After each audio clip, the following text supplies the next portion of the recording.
Hi, this is a tutorial for making this stitch. It's a very beautiful stitch and I love it. As you can see, the front and the back of the work look very neat. The stitches are very close together, making it strong, and also it removes the need to use any lining in your purse or in your bag. I'll also give you tips to make your stitches look beautiful, professional, and even. So let's get started. My material is natural raffia and my hook size is 3.5. To begin with, we need a foundation. Your foundation can be as long as you want with as many chains as you want. I want to make a zipper pocket for a bigger bag, so I'll use only 34 chains, but you can have as many chains as you want. So let's begin.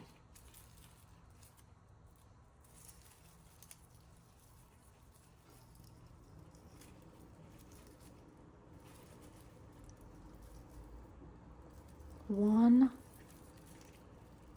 two, three, four. As you can see, my foundation isn't simple chains, it's a stronger version of chains. I have a tutorial about how to do this foundation. If you haven't watched it, I'm going to put the link here so you can go and check it out. So I have 4 of them here. I'm going to meet you when I have 34 of them. 34 chains. Okay, then the very first row is a row of slip stitches. So turn your work so your working yarn is under. See, this is my tail, and I'll show you where to do the slip stitches. Do you see these chains? These chains. Okay, you insert your hook here, and where your hook exits is between the legs. This is one leg and this is another leg, and your hook exits between the legs. One more time, I'll show you. You insert your hook here and it exits between. One more time.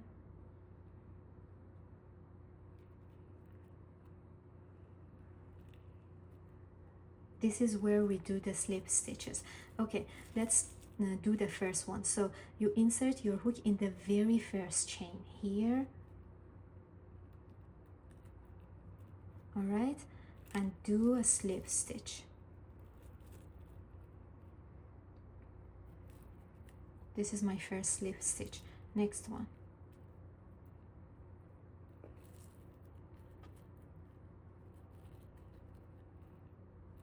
Here, exits between the legs.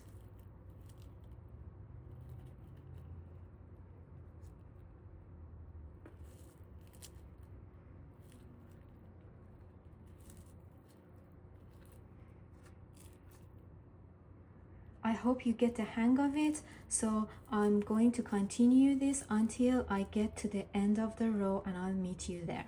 Now I have 33 slip stitches. This is my last one. I wanted to show you the last one, so I'm going to do the last slip stitch in the last chain. Make another chain and turn your work over. This is gonna be the front of your work, and you're gonna have main stitches, which are like stitches that look like V's. I call them V stitches because, as you can see, they look like V's. So we're going to have an entire row of V stitches here.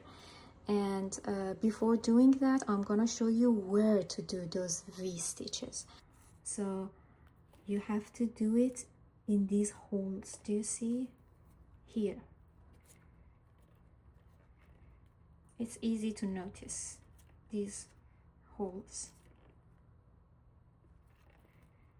One more.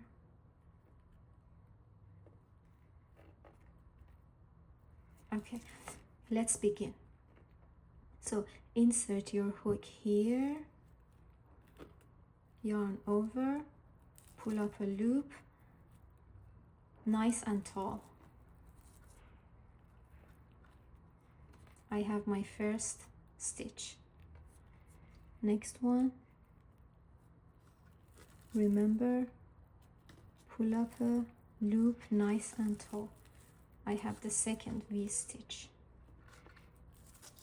Some people say it's wrong, don't call it V-stitch, but I don't really know what to call it, so sorry if I'm using the wrong word. But it looks like a V, you can easily see it. Next one.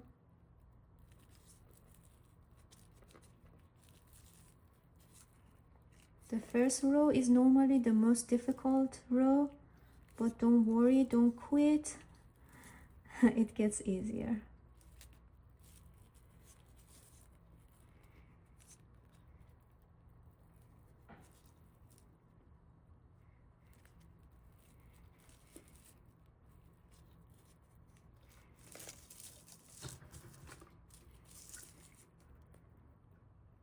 Insert your hook, yarn over, pull up a loop, nice and tall, yarn over, pull up another loop.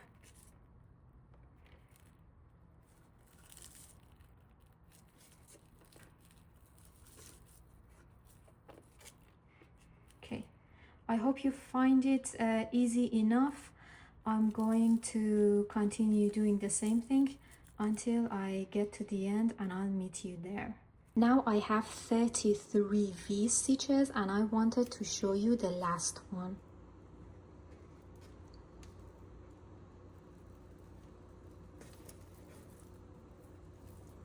(34 V stitches. So remember, in our foundation we had 34 chains, then we had 34 slip stitches, and now we have 34 V stitches. If you want to make sure that you're doing the right thing, you should do the same thing, count your stitches and make sure that you have the same number. Okay, at the end of the V-stitch row, you don't need to make a chain, just turn your work over like this. You see? So the back of your work is facing you and the front of your work, V-stitches, are facing down. Now it's time to do a row of slip stitches, okay? But something is different from the first row of slip stitches that we did earlier. One thing is that, as you can see, your working yarn is on top of your work because we turn the work like this. So your working yarn is on top of your work, it's not under, okay? Another thing that is different is that you're going to do the slip stitches in the second chain. So you should skip the first chain and do it in the second chain. All right, but where you insert your hook is the same. You insert it here and your hook exits between the legs. Okay, so skip the first chain and the first slip stitch in the second chain. Okay, one more time.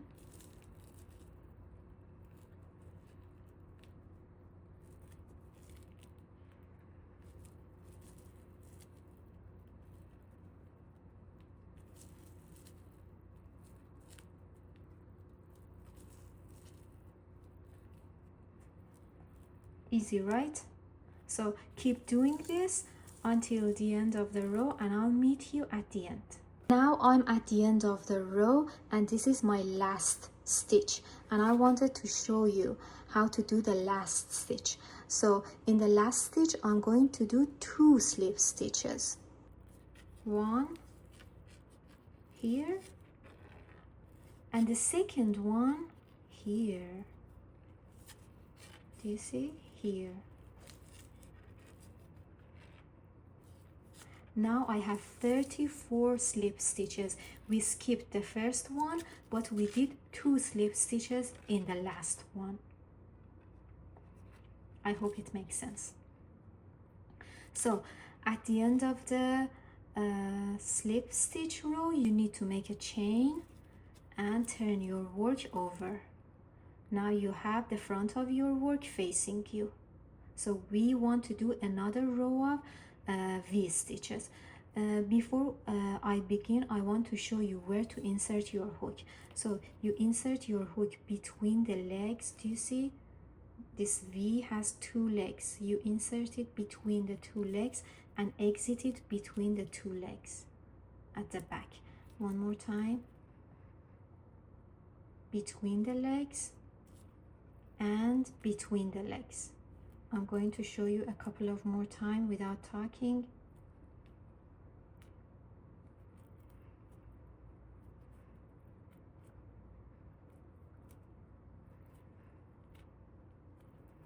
Okay, now let's begin.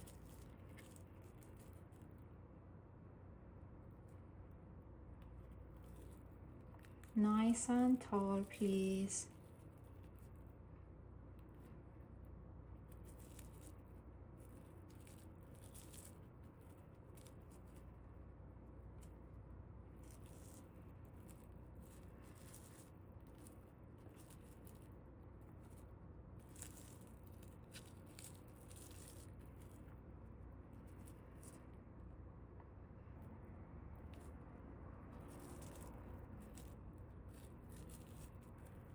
So, and keep doing this until the end of the row, and I'll meet you there.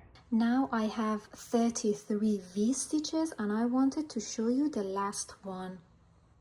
So for the last one, this is the last one. Insert your hook here, 1 and 2. Have 2 of them.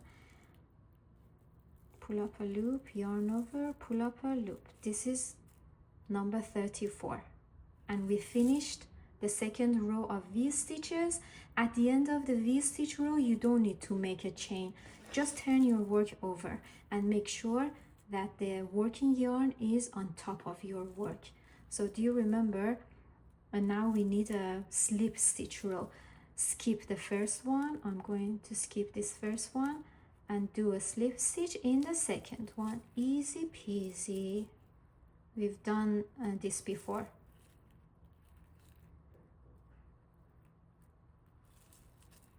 Okay, finish your slip stitch and I'll meet you at the end.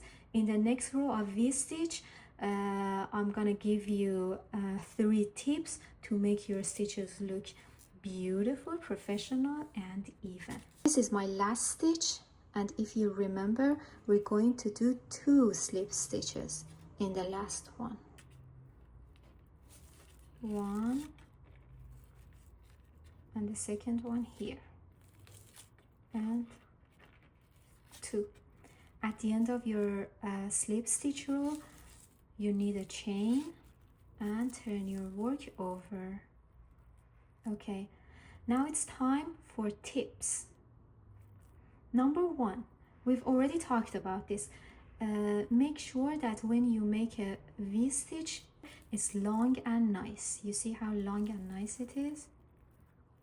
Okay, if your stitch is tight and small, it wouldn't look nice. So look,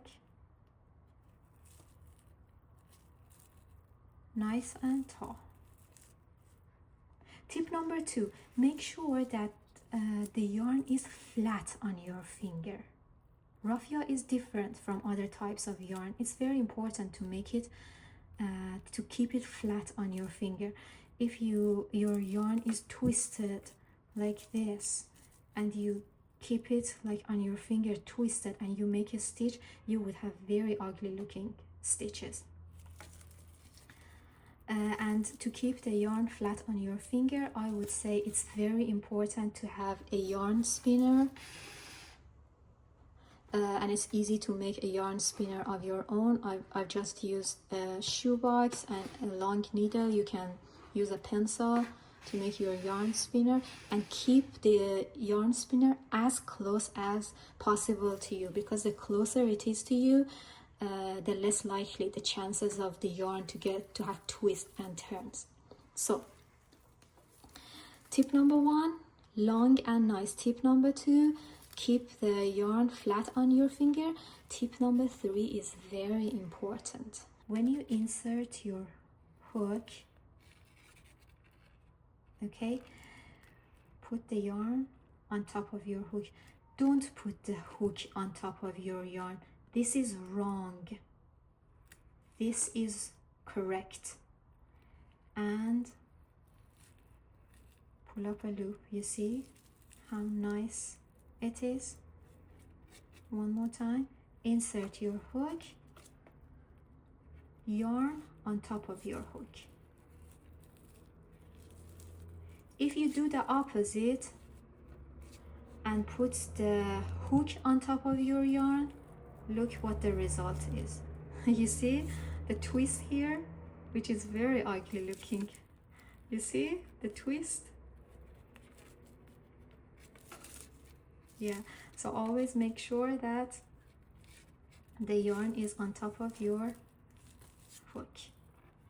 So these are my 3 tips. I'm going to do a couple of more rows and show you the end result. I did a couple of more rows and this is my end result. As you see, the stitches are very nice looking and beautiful on the front and also at the back.